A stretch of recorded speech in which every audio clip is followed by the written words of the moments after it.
जिसके कारण खंडित शहर आपको मिला है, ठीक है। तो कहीं ऐसा नहीं दिख रहा कि भाई पब्लिक यानी लोग आप पे विश्वास किस बात पे रखें।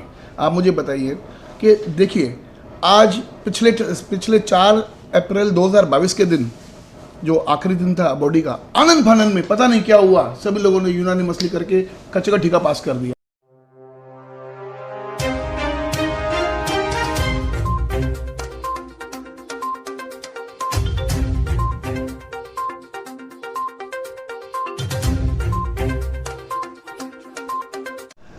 आइए लेते एक मुलाकात भारतीय जनता पार्टी के प्रवक्ता प्रदीप रामचंद्रन जी से।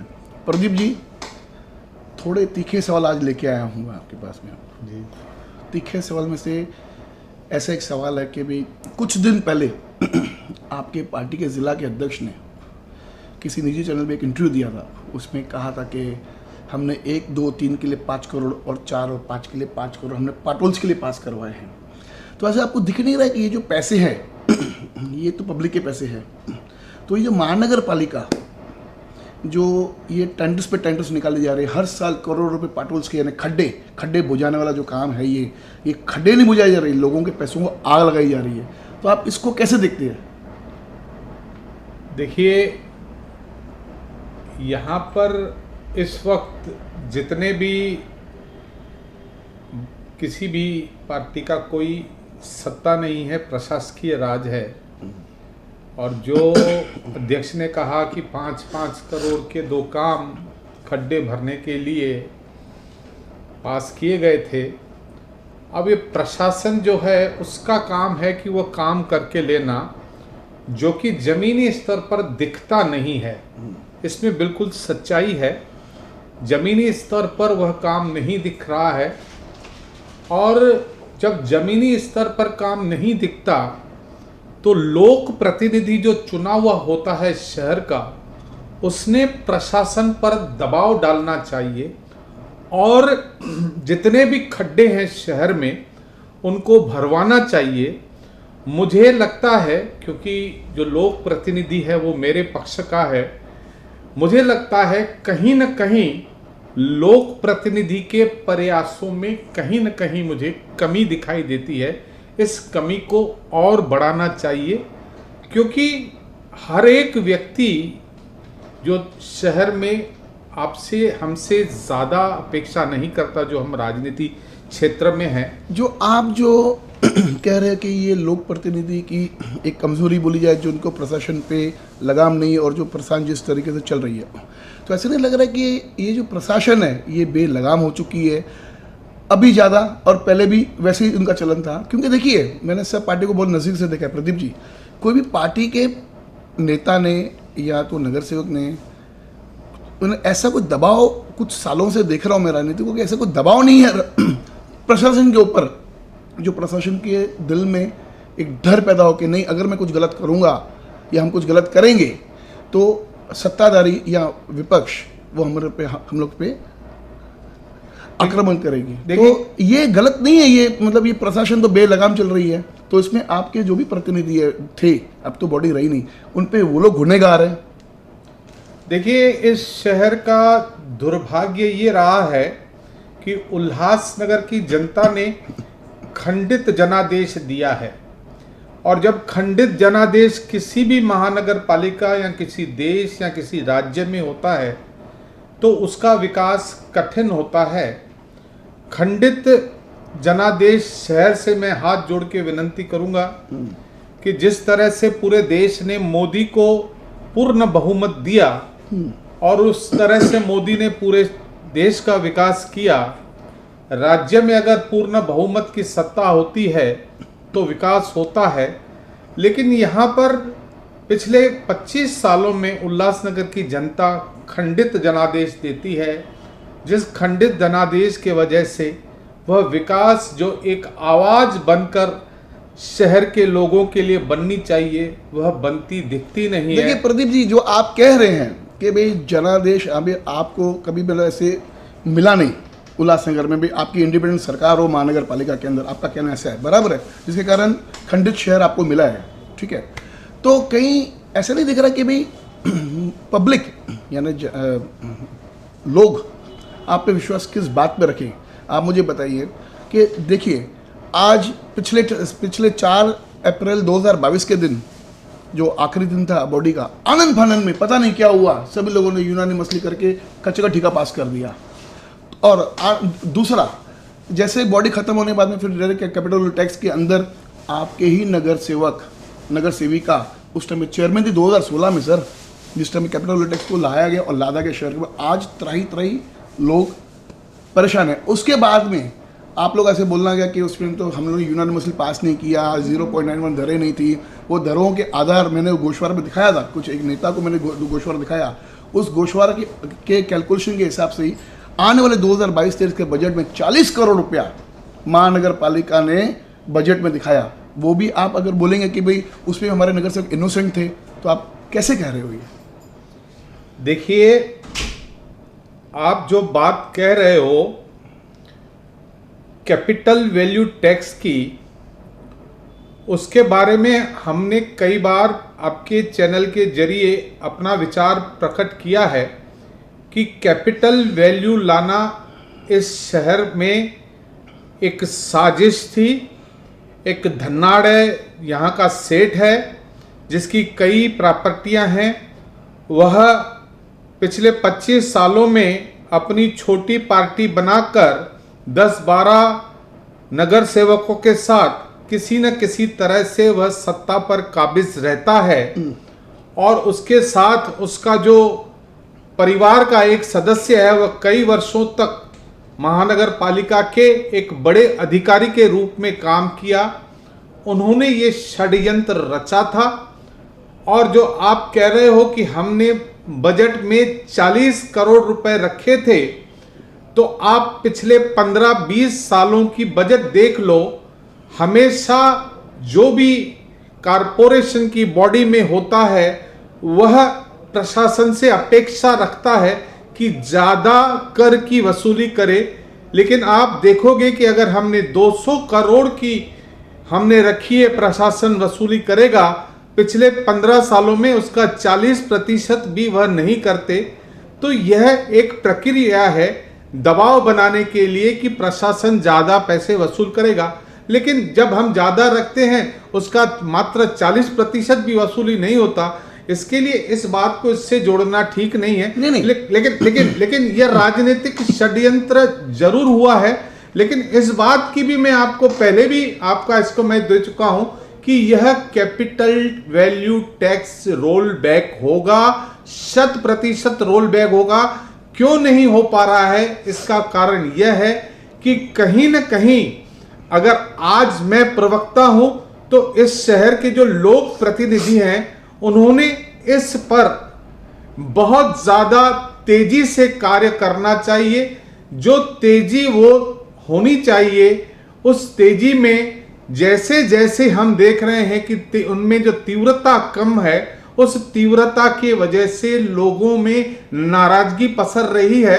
मेरे हिसाब से यह जल्द होना चाहिए, जो अब तक नहीं हो पाया उसके लिए हमें खेद है। प्रदीप जी, आने वाले चुनाव में अभी कभी भी महानगर पालिका चुनाव लग सकते हैं, ठीक है, क्योंकि शहर की हालत भी बहुत ख़राब है, जल्दी चुनाव लगने चाहिए, ये मेरा भी मानना है। तो ये टाइम भारतीय जनता पार्टी क्या मसौदा लेके पब्लिक के बीच में जाएगी? देखिए, भारतीय जनता पार्टी जो पार्टी है उसका पूरे देश में एक ही लक्ष्य है, विकास का। आप ये कहोगे कि हम हर बार जब जब चुनाव में गए हैं अपना घोषणा पत्र पूरे शहर को विकास के लिए, एक शहर जो पूरी तरह से एक नकारात्मक चीज़ों में घिर गया है उसको सकारात्मक उल्लास यानी जॉय ऑफ सिटी बनाने के लिए हम मसूदा लेके लोगों के पास जाएंगे। हम सारे लोगों से विनती करेंगे कि आप एक पक्ष को पूर्ण बहुमत दें और उसके बाद यहाँ पर खंडित जनादेश का काम न करें। भारतीय जनता पार्टी जिसकी राज्य में भी सरकार है, केंद्र में भी सरकार है, अगर हम अच्छे कार्यक्रम आपके पास ले आकर आते हैं और भारतीय जनता पार्टी को एक बार अगर पूर्ण बहुमत मिला, उसके बाद पूरी जिम्मेवारी हमारी होती है शहर के विकास की। प्रदीप जी, भारतीय जनता पार्टी उल्लासनगर शहर के अंदर कितने साल तक सत्ता में रही? मेरे हिसाब से भारतीय जनता पार्टी जब से कारपोरेशन बनी 1997 के बाद, हाँ। केवल 1.25 साल का टर्म छोड़ दो जिसमें मीना आइलानी जी महापौर बनी थी, बाकी तरह से बहुत समय तक हम विपक्ष में रहे, कभी आंशिक रूप से सत्ता में रहे। लेकिन भारतीय जनता पार्टी 1.25 साल को छोड़ दिया जाए तो कभी भी मुख्य धारा के सत्ता में यहाँ पर नहीं रही है। सत्ता में तो रही ना, जब नई नई कारपोरेशन बनी थी उस टाइम पे आपके ही नेता श्री नरेंद्र राजन जी स्टैंडिंग कमेटी के पहले चेयरमैन बने थे, तो उस टाइम तो सत्ता में थे ना, तभी तो आपका स्टैंडिंग कमेटी चेयरमैन बना। सर, मैं कह रहा हूं कि भारतीय जनता पार्टी आंशिक सत्ता में रही है। हाँ। उस वक्त 97 में भी भारतीय जनता पार्टी के 69 नगर सेवकों में से केवल 13 नगर सेवक चुनकर आए थे। शिवसेना और अपक्षों से मिलकर एक खंडित जनादेश था, जिसका एक आंशिक हमारे पास था, और आंशिक सत्ता रहने का बहुत ज्यादा लोगों को बहुत ज्यादा उसका फायदा नहीं पड़ता। जब तक पूर्ण रूप से बहुमत मिले उसके बाद काम कर सकते हैं। जिन वार्डों के अंदर आपके नगर सेवक रहे हैं, ठीक है, जिन वार्डों के अंदर आपके नगर सेवक रहे हैं, उन वार्डों में भी लोगों के काम नहीं हुए हैं। कचरे की समस्या है और उसके बाद में खड्डों की समस्या है, पानी की समस्या भी है। तो मतलब कैसे लोग विश्वास करेंगे एक और बार कि जब आप चुनाव के लिए निकलोगे, वार्ड में आपके प्रत्याशी जाएंगे, वोट मांगेंगे, हमें वोट दो, जो आप बोल रहे कि एक मसौदा बना के हम जाएंगे, लेकिन पब्लिक में बहुत आक्रोश है कुछ चीज़ों को लेके। एक तो धोखादायक बिल्डिंग, आपने हाल ही में एक प्रेस कॉन्फ्रेंस किया था, उसके अंदर बोला था कि भाई आप भी उस प्रेस कॉन्फ्रेंस पे थे, बोला था कि 2 से 3 दिन में मसौदा लेके आएंगे, लेकिन सर आज 1 महीना हो गया, मसौदा किधर है? देखिए, आपका पहला प्रश्न ये था कि कचरे की समस्या, पानी की समस्या, हाँ। हमारे नगर सेवक चुनकर आए थे। हाँ। ये जो कचरे की समस्या है, यह पूरी तरह से वार्ड के नगर सेवक की समस्या नहीं है, पूरे शहर की समस्या है जी।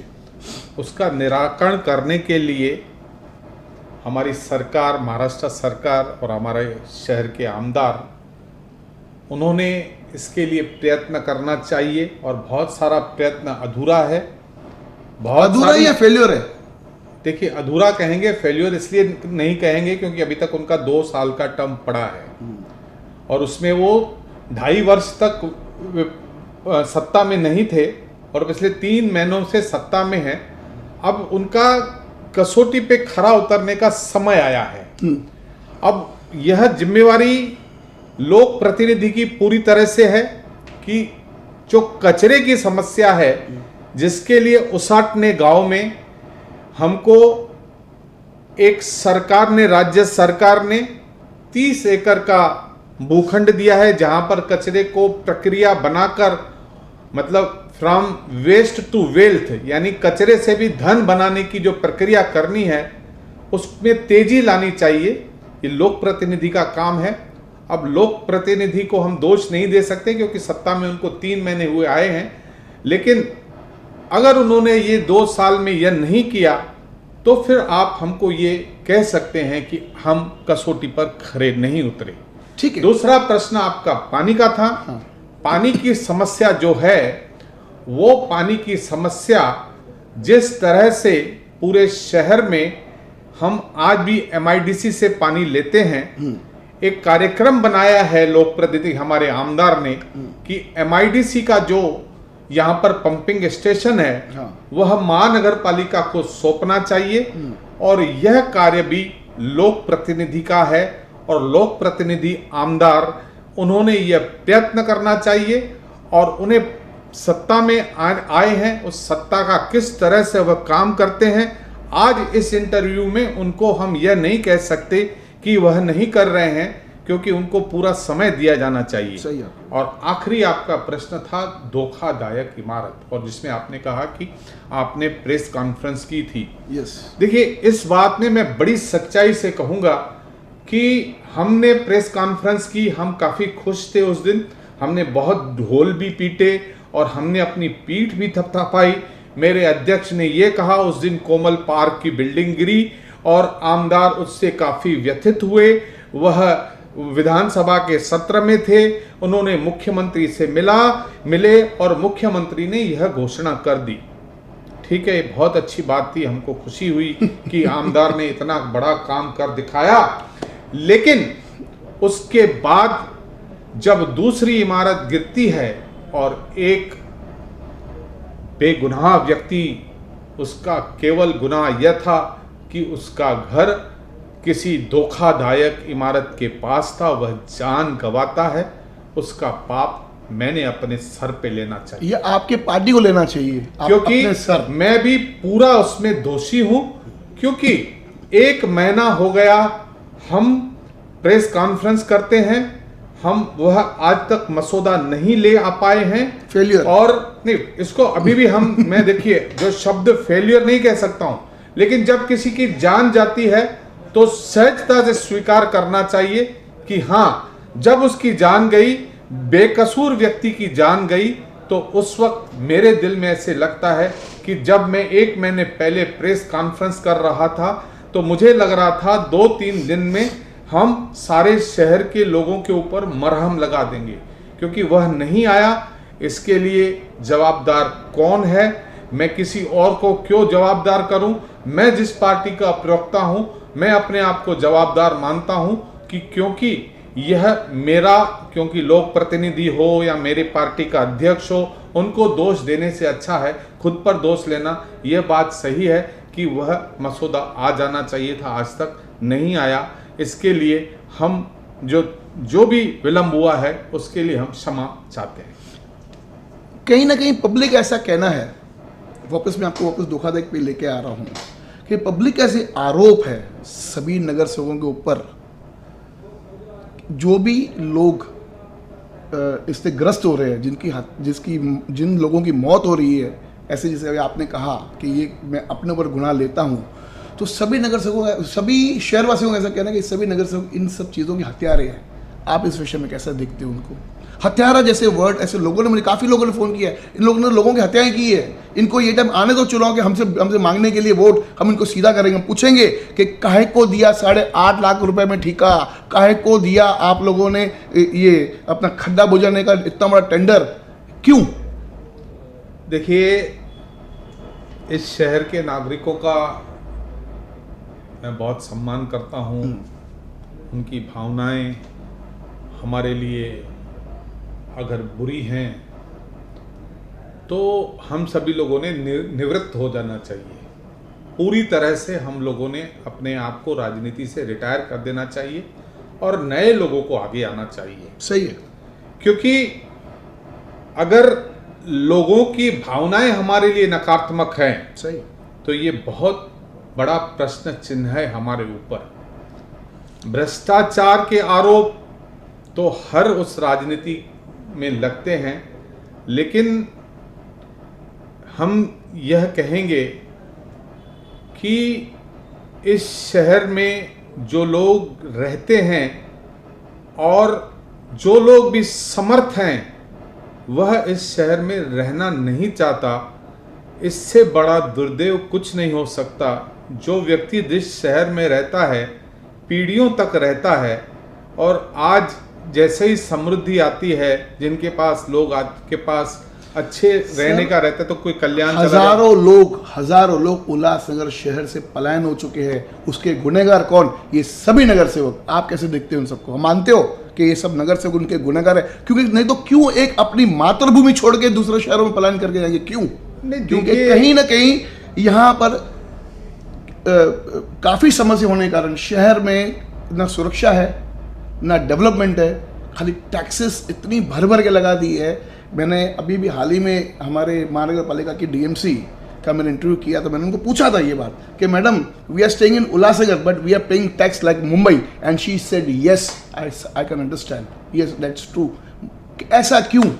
तभी तो शहर से लोग पलायन करके आ रहे। आगे जो ऐसा होगा, ये शहर में खाली नेता लोग रह जाएंगे, जो शहरवासी है वो पलायन करके दूसरे शहरों में चले जाएंगे। क्या कहेंगे आप इस पे? मैं इस बात से सहमत नहीं हूं कि सभी नगर सेवक के ऊपर यह दोष जाएगा। अच्छा। मैं आज भी कहता हूं कि अधिकांश नगर सेवक बहुत अच्छे हैं। कमी है तो नेतृत्व की कमी हो सकती है, और नगर सेवक कोई बहुत बड़ा नेतृत्व नहीं करता। अधिकांश नगर सेवक तो बहुत सीधे साधे होते हैं, अपने वार्डों की सेवा करते हैं दिन रात। जितनी समस्या है, ऐसे कई हमारे भारतीय जनता पार्टी के भी नगर सेवक हैं जो 24 आवर अपने वार्ड के लोगों के साथ दुख सुख में जुड़े रहते हैं। अब आप कहोगे कि नगर सेवक एक अकेला क्या कर सकता है? आपके नगर सेवकों पे दो नगर सेवकों पे आरोप है। एक पे आरोप है कि फोन नहीं उठाते हैं, दूसरे पे आरोप है कि कैमरा में देखते हैं ये बंदा आया, अरे इससे नहीं मिलना है, बोलो नहीं है। ऐसे वार्ड वासियों को बाहर मतलब मिला नहीं जाता है। और मुझे एक बार बताइए, दूसरा एक आपसे एक पूछना, अभी भी मेरे मन में एक सवाल आया कि जो नेता, जो आपके माजी नगर सेवक, अगर वो शहर में नहीं रहते, शहर से बाहर जगह रहते हैं, तो क्या उस टाइम आज इस टाइम भारतीय जनता पार्टी उनको टिकट देगी? देखिए, टिकट देना न देना वो मेरे आप प्रवक्ता हो, मैं आपसे विचार जानना चाहता हूं। मैं प्रवक्ता हूं, उसके ऊपर मैं कोई इसके ऊपर भाष्य करूं, उसके ऊपर कोई मैं बयान दूं, वो मेरी पार्टी के जो गाइडलाइंस है उस हिसाब से ठीक नहीं है। टिकट एक प्रक्रिया है, टिकट एक उस कार्यकर्ता को दी जाएगी जो कार्यकर्ता जिसने काम किया होगा, उसके जीतने के अवसर ज़्यादा होंगे। ये पूरा अधिकार हमारे प्रदेश को है, हमारे पास ये बिल्कुल नहीं है टिकट देने का। इस बारे में मैं भाष्य नहीं करूंगा किसको मिलेगी, इस बार जैसे आपने कहा कि नए चेहरों को देना चाहिए चांस, इस बार भारतीय जनता पार्टी अपने प्रत्याशी नए रूप में उतारेगी या वही पुराने चेहरे? नहीं, मैंने वरिष्ठ नेताओं से कहा है, कई बार कहा है, हाँ। कि भारतीय जनता पार्टी ने ऐसा कठोर निर्णय लेना चाहिए कि सारे युवाओं को दे देना चाहिए टिकट। पुराने लोगों में अगर कुछ लोगों को देनी पड़ती, ऐसा नहीं है, जो भी निर्णय ले, लेकिन एक कहते हैं कि नई फली, या जिसको कहते हैं एक नई लीडर बननी चाहिए, जिसमें न्यू यंग जनरेशन आनी चाहिए। उन्होंने इस बात को लेना चाहिए, वही चेहरे रिपीट हों, वही नगर सेवक हों। आपका कहना है एक न्यू लीडरशिप निर्माण होनी चाहिए और शहर के अंदर। आज देखिए, इस शहर के युवा इतने बुद्धिमान हैं क्योंकि वो उनको राजनीतिक क्षेत्र में उनको अपना भविष्य नहीं दिखता, और पढ़े लिखे भी है, और पढ़े लिखे हैं, भविष्य नहीं दिखता। अब भविष्य कैसे दिखेगा? जब तक आप अपना स्थान रिक्त नहीं करोगे तो आपको भविष्य दिखेगा नहीं।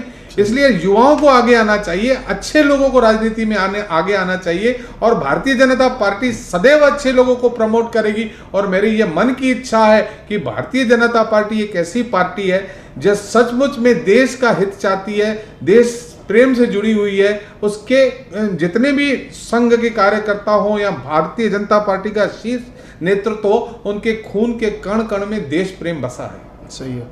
खुशी है कि इस बार भारतीय जनता पार्टी एक नए चेहरों को लेके आएगी, और बहुत अच्छी बात है कि ये टाइम इस बार फिर सुबह होगी, हमारे शहर में भारतीय जनता पार्टी लाएगी। देखिए, मेरा इस पे यह मानना है, यह मेरी राय है कि भारतीय जनता पार्टी ने अब नए चेहरे लाकर लोगों के सामने देने चाहिए। ऐसी मांग मैंने वरिष्ठों के पास रखी है कि जितने लोग हैं, सभी लोगों को जो कई सालों से इस महानगर पालिका में काम कर रहे हैं, उन्होंने अपना त्याग करना चाहिए पद का, और उसी व्यक्ति ने खुद होकर आगे आकर नए चेहरों को मौका देना चाहिए। भारतीय जनता पार्टी में युवा पीढ़ी को आगे कर इस शहर को आगे बढ़ाना चाहिए, ऐसा मेरी वरिष्ठों को मेरी मांग है। सही है प्रदीप जी, आपकी ये मांग ऐसी होनी चाहिए, आपने जो रखी है वो काफ़ी सराहना है उस बात का। और अगर इस टाइम अगर नए चेहरे नहीं दिए ना, तो प्रदीप जी सच्ची बोलता हूँ मैं, शहर खत्म हो जाएगा। तो इस बार भारतीय जनता पार्टी नए चेहरों को मौका देगी, ऐसे प्रदीप जी की मांग प्रदेश अपने वरिष्ठों के साथ में है। सुन के बहुत अच्छा लगा। देखते रहिए फिर सुबह की न्यूज़ चैनल। धन्यवाद।